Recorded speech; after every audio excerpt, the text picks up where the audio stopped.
तो दोस्तों आज की जो अपडेट है वो स्पेशल होने वाली है सभी कैंडिडेट्स की, चाहे वो पहले से ही लगे हुए हैं या फिर पेंडिंग रिज़ल्ट का इंतज़ार कर रहे हैं या फिर नए कैंडिडेट्स जो भर्ती का इंतज़ार कर रहे हैं 2023 में, उन सभी के लिए अपडेट आज वाला जो है वो ख़ास रहेगा।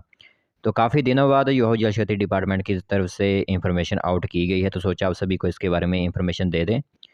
तो all information A to Z information जो भी सामने निकल कर आई हुई है वो आपको बताई जाएगी। और आउटसोर्स कर्मचारी जो भी हैं उनके लिए यहाँ पर जो है फिर से एक बार नौकरी करने का मौका हो सकता है। तो ध्यान से पूरी इन्फॉर्मेशन ज़रूर सुनिएगा। और आउटसोर्स कर्मचारियों के लिए एक स्थायी नीति भी यहाँ पर बनाई जाएगी। उप मुख्यमंत्री का यहाँ पर बड़ा बयान जो है वो सामने आया हुआ है। तो ऑल अपडेट्स जो है वो आपको दिए जाएंगे आज की वीडियो के माध्यम से। तो चलिए बिना वक्त ज़ाया किए जल्दी से अपडेट को शुरू कर लेते हैं। बाकी नए हो चैनल पर सब्सक्राइब जरूर कीजिए, क्योंकि जब नोटिफिकेशन आउट की जाएगी उस टाइम हम आपको जो है वो मेरिट लिस्ट किस तरह बनती है वो ऑल इन्फॉर्मेशन आपको जो है वो हमारे चैनल के माध्यम से प्रोवाइड करवाई जाएगी। तो चैनल को सब्सक्राइब, बेल आइकन को ऑल पर जरूर सेट करके रखिए। तो चलिए आज वाला जो अपडेट आया हुआ है उसकी तरफ नज़र डाल लेते हैं जल्दी से। तो दोस्तों यहाँ पर आप देख सकते हैं काफ़ी ज़्यादा अपडेट्स आए हुए हैं, बट इन सभी अपडेट्स का यहाँ पर मीनिंग जो है वो एक ही सामने निकल कर आता है कि आपकी 2023 में जल शक्ति विभाग में जो बम्पर भर्ती आने वाली है उस पर यहाँ पर अपडेट रहेगा कुछ खास। तो सबसे पहले अपडेट पर गौर फरमाइएगा आप सभी। तो जल शक्ति विभाग में 5000 भर्तियाँ जो पारदर्शिता के माध्यम से करवाई जाएंगी। पारदर्शिता के माध्यम से 5000 भर्तियाँ जो आपकी आने वाली हैं, नोटिफिकेशन आउट की जाएगी, वो सभी भर्तियां पारदर्शिता के माध्यम से करवाई जाएंगी। ये बात जो है उप मुख्यमंत्री मुकेश अग्निहोत्री जी ने जो है वो कल कहा हुआ है। तो आपको बताते हैं। तो जल शक्ति विभाग में पूर्व भाजपा सरकार के कार्यकाल में आउटसोर्स पर हुई भर्तियों को लेकर हिमाचल विधानसभा में शुक्रवार को विपक्ष ने खूब शोर मचाया और उप मुख्यमंत्री मुकेश अग्निहोत्री ने विभाग में आउटसोर्स कर्मचारियों के संबंध में पूछे सवाल के जवाब देते हुए कहा कि पूर्व सरकार ने विभाग में शुद्ध राजनीति की। अकेले धर्मपुर में 950 व सराज में युवाओं 450 लोग आउटसोर्स पर रखे गए थे। आउटसोर्स मीनिंग होता है कि कुछ कार्यकाल के लिए उनको रखा जाता है, बाद में उनको निकाल दिया जाता है। फिर उनका कहना है कि आउटसोर्स पर भर्तियां करने के लिए अधिशासी अभियंता ने सरकाघाट से ही राज्य स्तरीय टेंडर जो है वो जारी कर दिया था। तो यह टेंडर प्रदेश मुख्यालय स्तर पर मुख्य अभियंता की ओर से होना चाहिए था।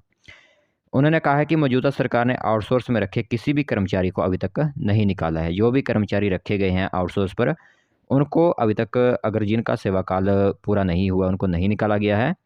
और उन्होंने कहा है कि सिर्फ वही कैंडिडेट्स को बाहर निकाला गया है जिनका कार्यकाल समाप्त हो चुका है। मतलब वही होता है आउटसोर्स, उनको बाहर निकाल दिया जाता है कुछ समय के बाद, जो उनका टेन्योर आप समझ सकते हो होता है। उसके बाद जो है उनके कार्यकाल समाप्त हो जाता है तो उनको बाहर निकाल दिया जाता है। तो उन्होंने कहा है जिनका कार्यकाल समाप्त अभी तक नहीं हुआ उन तक जो है वो अभी तक वो अपनी जॉब कर रहे हैं। तो इसी के साथ आप सभी को बता दें कि अग्निहोत्री ने कहा है कि 15 दिसंबर 2022 से 21 फरवरी 2023 तक 559 आउटसोर्स कर्मचारी को जो है वो हटाया गया और किसी को भर्ती नहीं किया गया। तो विभाग में आउटसोर्स पर 130 पंप ऑपरेटर, 32 फेरा ऑपरेटर और 85 जो है वो आपके चौकीदार कार्यरत थे। तो अब उनका यही कहना है कि जब नई भर्ती आपकी आ रही है, अब 2023 में नई भर्ती आएगी, उसमें सभी आउटसोर्स कर्मचारियों को फिर से मौका जो है दिया जाएगा और आउटसोर्स पर एक स्थायी नीति भी यहाँ बनाने की बात कही गई है, जिसकी इंफॉर्मेशन मैं आपको आगे बताता हूँ। तो इससे सभी कर्मचारियों और कैंडिडेट्स को यहाँ पर लाभ होगा, क्योंकि यहाँ पर फ्रेशर्स भी अप्लाई कर सकेंगे जब आपकी भर्ती आएगी। आपकी पहले की जो आउटसोर्स निकाल दिए गए थे, सेवा काल पूरा किया गया था, उनके लिए भी यहाँ पर जो है वो फिर से अप्लाई कर सकेंगे। यह बात जो है वो उन्होंने कही हुई है। अब मैं बताता हूँ आपको कि आपका जो आउटसोर्स की भर्तियां होंगी वो नए सिरे से करवाई जाएंगी। यहाँ पर आप देख सकते हो कि यहाँ पर जो अपडेट रहने वाला है, इस वाला जो इस तरफ जो है आप ध्यान दीजिए। तो लिखा गया है कि आउटसोर्स की भर्तियां जो हो आपकी नए सिरे से जो हो जल शक्ति विभाग में फिर से शुरुआत उनकी की जाएगी और आउटसोर्स को स्थायी नीति जो है बनाई जाएगी। स्थायी नीति पर क्या कहा गया है वो सुनिए। तो मुकेश अग्निहोत्री ने सदन में खुलासा किया कि सरकाघाट क्षेत्र के एक विभागीय एक्सेल ने आउटसोर्स भर्ती के लिए जो टेंडर जारी किया था वो दूसरे के क्षेत्रों में भी लागू कर दिया। तो इस तरह से एक ही एक्सीएम जो है वो ने पूरे प्रदेश का टेंडर जो है जारी कर दिया था, जो कि नहीं हो सकता था। तो जिससे जो है वो काफ़ी ज़्यादा कैंडिडेट्स को बाहर निकालने पड़े। जैसे 559 आउटसोर्स कर्मचारी रखे गए थे, जिसमें आपके अलग अलग तरह के पैराफिटर थे, पंप ऑपरेटर थे, चौकीदार भी उसी में कार्यरत थे।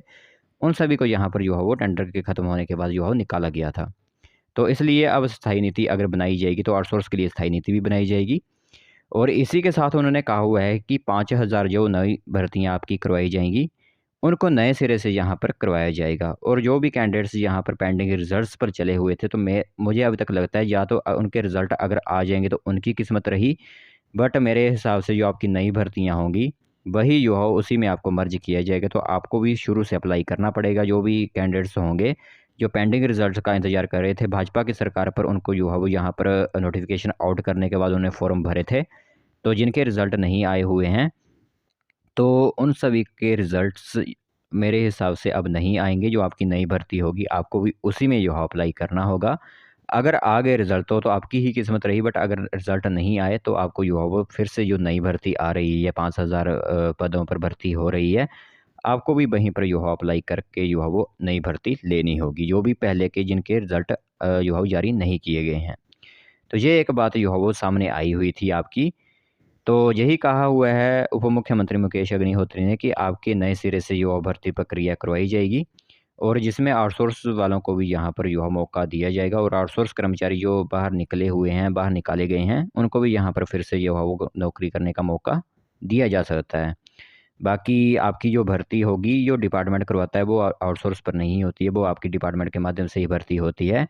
आउटसोर्स रखती है या फिर पंचायत रखती है, पंचायतों के माध्यम से जो टेंडर जारी किया जाता है तो उनको यहाँ पर रखा जाता है, उसे कहते हैं आउटसोर्स भर्ती, ठीक है। तो जो अब डिपार्टमेंट करवाएगा भर्ती वो आउटसोर्स नहीं कहलाती, वो आपकी जो सीधी होती है डिपार्टमेंट के माध्यम से, जो 2-3 साल बाद जो पक्के होते हैं उसी हिसाब से जो आपकी भर्तियाँ यहाँ पर करवाई जाएंगी, जो 5,000 डिपार्टमेंट ही जारी करेगा उसकी नोटिफिकेशन। बाकी जब नोटिफिकेशन एडवर्टाइजमेंट जारी की जाएगी जल शक्ति डिपार्टमेंट के माध्यम से, तो उस टाइम हम आपके लिए यह वीडियो बनाकर लाएंगे जिसमें ऑल इन्फॉर्मेशन आपको बताई जाएगी कि क्या एलिजिबिलिटीज़, क्या आर&पी रूल्स आपके लिए बनाए गए हैं और क्या रूल्स एंड रेगुलेशंस आपके लिए रहने वाले हैं 2023 की भर्ती के लिए, और मेरिट के आधार पर आपके किस तरह के नंबर यहाँ पर लगेंगे। और इस बार तो कहा भी हुआ है कि पारदर्शिता के माध्यम से आपकी भर्ती करवाई जाएगी। यह एक मोटिव जो है वो कांग्रेस सरकार ने लिया हुआ है कि आपकी जो भी भर्तियाँ होंगी 2023 में या उनके कार्यकाल में वो रहेंगी पारदर्शिता के माध्यम से। यह काफ़ी पहले से जो है वो उन्होंने कहा हुआ है। तो ये एक अपडेट जो है वो काफ़ी दिनों बाद निकल कर आई हुई थी, तो आप सभी को जो है वो इसके बारे में इंफॉर्मेशन देनी थी। इससे किस किस को लाभ होगा? फ्रेशर्स को भी लाभ होगा क्योंकि वो भी अप्लाई कर सकेंगे। आउटसोर्स कर्मचारियों को भी लाभ होगा क्योंकि वो भी अप्लाई कर सकेंगे इसमें, क्योंकि आईटीआईज़ जो है वो सभी ने की होती है। फिटर की आईटीआई अगर की हुई है प्लम्बर की तो वो फिटर में अप्लाई करेंगे। पंप ऑपरेटर के लिए इलेक्ट्रीशियन वाले अप्लाई कर सकते हैं, पंप ऑपरेटर वाले अप्लाई कर सकते हैं। तो ये एक भर्तियाँ जो है आपकी करवाई जाएँगी। बाकी मल्टीटास्क वर्कर की भर्ती होगी तो वो 8th पास ही लिया जाता है सिंपली, कोई यहाँ पर एक्सपीरियंस वगैरह उनको नहीं चाहिए होता है। तो ये एक अपडेट जो है वो आप सभी को देना था जल शक्ति डिपार्टमेंट के माध्यम से।